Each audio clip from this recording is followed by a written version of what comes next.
पंचायत चुनाव की हलचल शुरू हो गई है। उम्मीदवारों के चुनावी ताल ठोकने के साथ ही चौपालों पर भी चुनावी चर्चाओं का दौर शुरू हो गया है।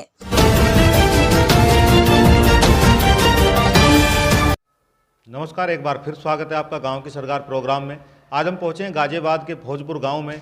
ये गांव एक ऐसा गांव है जिसमें हिंदू मुस्लिम साथ मिलकर रहते हैं। यहां से आरिफ पवार चुनाव लड़ रहे हैं। ये बसपा के बड़े नेताओं में इनकी गिनती होती है। ये गांव की राजनीति में किस लिए आए, क्यों इन्हें गांव की राजनीति में आकर अब यहाँ चुनाव लड़ना पड़ रहा है, आज हम इनसे जानेंगे। आरिफ जी, स्वागत है आपका। ऐसा क्या कारण है आपको गांव की राजनीति में आना पड़ा और आप प्रधान पद पर दावेदारी कर रहे हैं? Thank you.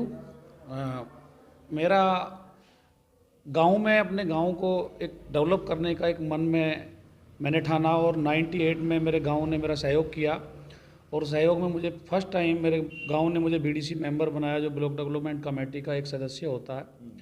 और मैंने उस पद पर रहते हुए काफ़ी गांव में काम किए। उस समय एक बहुत जो है मकानों की योजना आई थी, तो मेरे गांव में उस समय 2 मकान मैंने प्रमुख साहब के माध्यम से बनवाने का काम किया गरीब लोगों के लिए। और मेरे मन में आया कि मैं एक गांव के लिए एक अच्छी सेवा करूं और अपने गांव को जागरूक करूं, लोगों में एक संदेश भेजूं कि गांव में एक सक्रिय राजनीति करने वाला बंदा कोई पैदा हो। उसके बाद मैंने फर्स्ट चुनाव सन 2010 में मैंने जिला पंचायत का चुनाव लड़ा और उसके लिए मेरा गाँव का भरपूर समर्थन मुझे मिला। उसमें मैंने तकरीबन अपने गांव से 3200 वोट हासिल किया और क्षेत्र से मैंने तकरीबन 4500 वोट के आसपास मैंने लिया और उसमें मैं डिफीट हुआ। बट फिर उसके बाद मैंने ट्राई किया, लोगों की सेवा करता रहा और उसके बाद मैंने फिर निर्णय लिया कि बिना पद पर रह करके सेवा करना इतना संभव नहीं है, क्योंकि कहीं भी जाते हैं तो अपना इंट्रोडक्शन देना पड़ता है। तो एक बिना पद के काम करने में थोड़ा मैंने लगा कि तकलीफ़ है, तो इसलिए मैंने सोचा कि ग्राम प्रधान का मैं चुनाव लड़ूँ। तो इसीलिए मैं ग्राम प्रधान के चुनाव के लिए तैयार हुआ हूँ। गांव में जो मूलभूत समस्याएं हैं किस तरह की हैं, किस तरह के विकास गांव में अभी अधूरे हैं?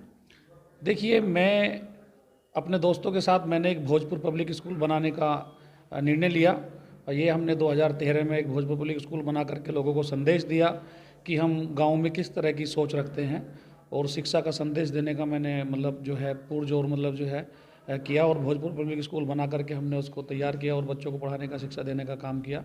तो हम अपनी सोच के साथ साथ अभी हम देख रहे हैं कि हमारे गांव में शिक्षा का बड़ा कमज़ोर स्तर रहा है, तो उसको लेकर के हमने खुद सेल्फ अपना स्कूल बनाया। अभी भी मैं देख रहा हूँ कि तकरीबन जब से यहाँ 70 सालों से जो है आज़ादी के बाद जो प्रधानी का काम हुआ है, तो जो पहले पूर्व प्रधान रहे हैं उसमें माननीय एक हमारे जो हैं स्वर्गीय पन्नालाल जी, मैं उनको जो है नमन करता हूँ कि उन्होंने इस भोजपुर को पहचान देने का काम किया और उन्होंने ब्लॉक और अपना थाना और अस्पताल लाने का काम किया। तो मैंने उनको अपना आइडियोलॉजी मानते हुए मैं भी प्रयास ये कर रहा हूँ कि हमारे गांव में डिग्री कॉलेज भी नहीं है, जल भराव की पूरी संकट विकट व्यवस्था है और उसको मैं अपने सुचारू रूप से उसको ख़त्म करने के लिए मैंने निर्णय लिया है। और डिग्री कॉलेज का मेरा एक मेन मोटिव है कि गांव में एक डिग्री कॉलेज आए, जिससे कि हमारी बच्चियां आराम से शिक्षा ले सकें, जिससे हमारा शिक्षा का, मुस्लिम समाज का, अदर समाज का स्तर बढ़ सके। यहाँ जैसे और भी प्रत्याशी मैदान में हैं, तो आपका मुकाबला किससे है? देखिए, मेरा मुकाबला किसी से नहीं है। मैं कोई मुकाबले का चुनाव नहीं लड़ रहा हूँ। मेरा गांव मेरे सपोर्ट में है। लगभग मुझे सभी धर्मों से वोट मिल रहा है और सभी जाति मुझे लाइक कर रहा है, तो मेरा किसी से कोई मुकाबला नहीं है। यहाँ किस तरह के विकास कार्य अभी होने हैं जो अधूरे हैं? देखिए, विकास कार्य की अगर बात करें तो गवर्नमेंट ने जितना फंड इस बार रिलीज़ किया है ग्राम पंचायतों के लिए, उसके हिसाब से अभी हमारे यहाँ विकास तो हुआ नहीं है। और हम देख रहे हैं कि काफ़ी परेशानियाँ विकास के अंदर अभी रही हैं, चाहे जैसे मान लो हमारा नाले का विकास रहा हो, चाहे हमारे रोड के बाजू के किनारे की नालियों का विकास रहा हो, चाहे हमारे कब्रिस्तान एक बस्ती पड़ता है खदानी की तरफ, चाहे उसका विकास रहा हो। बहुत सारे ऐसे अभी विकास बाकी हैं कि जो इन 10 करोड़ या 8 करोड़ जो समथिंग पैसा भोजपुर के रिलीज़ हुआ है, वो उसमें ना सकता है कि किन कारणों से वो प्रॉपर विकास नहीं हो पाया, कि पैसा पूरा नहीं आ पाया या लगा नहीं पाए हैं, वो तो मैं नहीं जान पा रहा हूँ। वो तो ब्लॉक के माध्यम से ही ब्लॉक वालों को मालूम होगा कि उस पैसे को कहाँ उन्होंने इस्तेमाल किया है, कैसे किया है। लेकिन ये बार बार जो हमारे यहाँ परेशानियाँ आ रही हैं पानी की टंकी को लेकर के, पानी की टंकी को लेते हैं बार बार रास्तों जो है उसको एक बार तुड़ाई करते हैं, दोबारा तुड़ाई करते हैं, उसमें बड़ा दिक्कत लोगों को चलने फिरने में रास्ते में आ रही है। तो ये भी बहुत हमारे लिए कठिन समस्या है। अभी हम देखते हैं कि हमारा एक रास्ता है जो है एक बहुत ही एक धार्मिक स्थल है, हमारा ईदगाह है और शमशान घाट है। दोनों को वो मतलब हमारा कम्युनिटी को जोड़ता है, उस रास्ते पे भी हमारा कोई विकास नहीं जनता से कोई अपील? देखिए, जनता से मैं यही हाथ जोड़ के फिर दोबारा गुजारिश ये कर रहा हूँ कि जनता ने जो मुझ पे विश्वास किया था 2010 में, मुझे जिला पंचायत बनाने की उन्होंने भरपूर कोशिश की थी और मेरी किस्मत में नहीं था, लेकिन जनता ने मेरा पूरा सहयोग दिया। मैं उसके लिए तहे दिल से धन्यवाद बोलता हूँ। और मैं अपने परिवार के लिए भी मैं बोलता हूँ कि तब तक हम और हमारा परिवार रहेगा, उस जनता के एहसान को हम कभी भुला नहीं पाएंगे। और उसी आशा से हम फिर दोबारा से मतलब 2021 में ग्राम प्रधानी के लिए मतलब दोबारा से हम अपने समाज के सर्व समाज के सहयोग से हमने प्रयास किया कि हम ग्राम प्रधान बने और अपने सपनों को, अपने गांव के सपनों को हम पूरा करें। तो मैं जनता से अपील करता हूं कि जनता ने जो भरोसा मुझ पे किया है वो आने वाली मतलब 15 तारीख को भारी मतों से मतलब जो है मतदान कर मुझे विजयी बनाने का काम करें। जो मुझे बहुत ही लकी एक तरह से अगर कहा जाए निशानों में, जैसे मैं सुन रहा हूँ सभी मतदाता कह रहे हैं कि अभी पवार साहब आपका बहुत अच्छा चिन्ह आया है, मेरा चुनाव चिन्ह कार का मुझे मिला है, तो बड़ा मुझे अल्लाह से उम्मीद थी। जब सुबह मैं मॉर्निंग में गया तो जब मैंने निशानों के बारे में सुना, देखा, तो मैं खुदा से ये दुआ कर रहा था कि या खुदा या ये जो निशान कारवार के जो आया है ये निशान मुझे मिल जाए। तो मैं बड़ा लकी समझ रहा हूँ अपने आप को कि सुबह मॉर्निंग में जैसे मैंने कुदरत से दुआ की तो मेरे को कार का निशान मिला। तो मतदाताओं से मेरा अपील है कि कार के निशान को आप ज़्यादा से ज़्यादा मतलब जो है मोहर लगाकर और उसमें मुझे सफल बनाएं। बहुत बहुत धन्यवाद बातचीत करने के लिए। ये थे हमारे साथ आरिफ पवार, जो विकास का जज्बा लेकर जनता के बीच में हैं, और हमारी भी इनको शुभकामनाएं कि ये विजयी होकर हम इनसे दोबारा मुलाकात। प्रोग्राम के तहत ही आज हम इन ग्रामीणों से भी बात करेंगे, भोजपुर के ग्रामीण हैं, इनसे जानेंगे कि ये जो इनके बीच प्रत्याशी हैं किस तरह के मुद्दे उठा रहे हैं, वो किस तरह के मुद्दे को लेकर इनसे वोट की अपील कर रहे हैं। जो आपके गांव में चुनाव चल रहा है पंचायत का जो चुनाव चल रहा है, किस तरह के मुद्दे यहाँ गांव में चल रहे हैं, किस तरह का विकास कार्य यहाँ रुका हुआ है? असल में जो अहम कार्य हैं वो रुके हुए हैं, जो छोटे छोटे कार्य हैं वो गांव के कोई गिनती में नहीं आते।